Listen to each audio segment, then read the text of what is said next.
حضرت سیدنا یوسف بن حسن رحمۃ اللہ علیہ فرماتے ہیں، ایک مرتبہ میں حضرت سیدنا ذوالنون مصری علیہ رحمۃ اللہ قوی کے ساتھ کسی تالاب کے کنارے حاضر تھا۔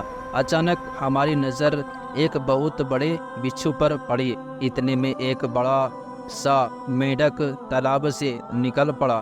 بچھو اس میڈک پر سوار ہو گیا۔ اب میڈک تیرتا ہوا تالاب کے دوسرے کنارے کی طرف بڑھنے لگا۔ یہ منظر دیکھ کر ہم تیزی سے تالاب کے اس پار جا پہنچے۔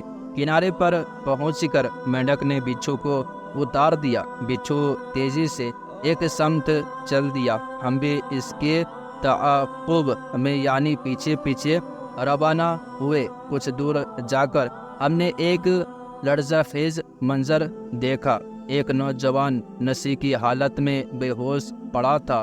اچانک ایک خوفناک سانپ کہیں سے آ نکلا اور اس نوجوان کے سینے پر چڑھ گیا، اور اس نے جو ہی اسے ڈسنا چاہا، بچھو نے اس پر حملہ کر دیا اور ایسا زہریلا ڈنک مارا کہ خوفناک سانپ زہر کے اثر سے تلملاتا ہوا یعنی بے چین ہو کر نوجوان کے جسم سے دور ہٹ گیا اور تڑپ تڑپ کر مر گیا۔ بچھو تالاب کے کنارے آ کر اسی میڈک پر سوار ہو کر دوسرے کنارے کی طرف روانہ ہو گیا۔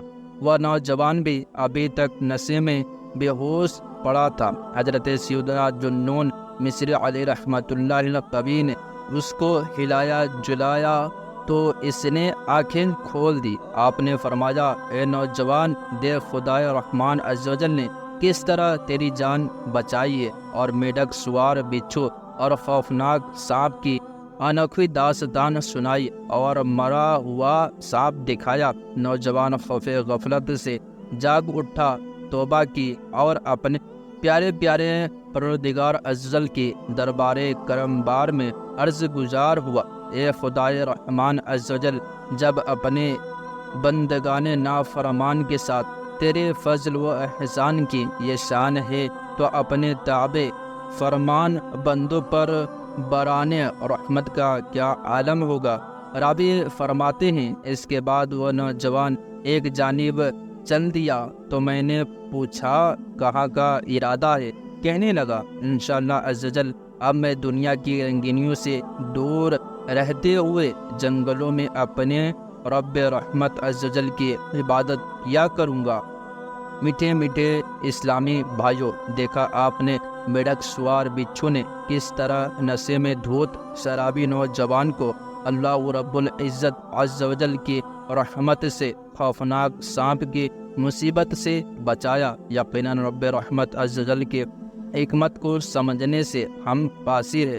اس کے ہر کام میں حکمت ہوتی ہے۔ کسی کو مصیبت میں مبتلا کرنا بھی حکمت، تو کسی کو بے طلب مصیبت سے بچانا بھی حکمت۔ بعض اوقات بندہ مصیبت میں پھنسا ہوتا ہے تو بارگاہ خدا بندی میں جھکتا اور اس کی عبادت کی طرف رخ کرتا ہے، اور کبھی ایسا بھی ہوتا ہے کہ اللہ عز و جل جب سر پر آ پہنچنے والی مصیبت سے حفاظت کر کے احسان فرماتا ہے تو بندہ نافرمان تابع فرمان ہو جاتا ہے، جیسا کہ اس حکایت میڈک سوار بچھو سے ظاہر ہوا۔ گناہوں کا ہے صدور آہ ہر گھڑی یا رب، کر عفو آئے اجل سر پہ ہے گھڑی یا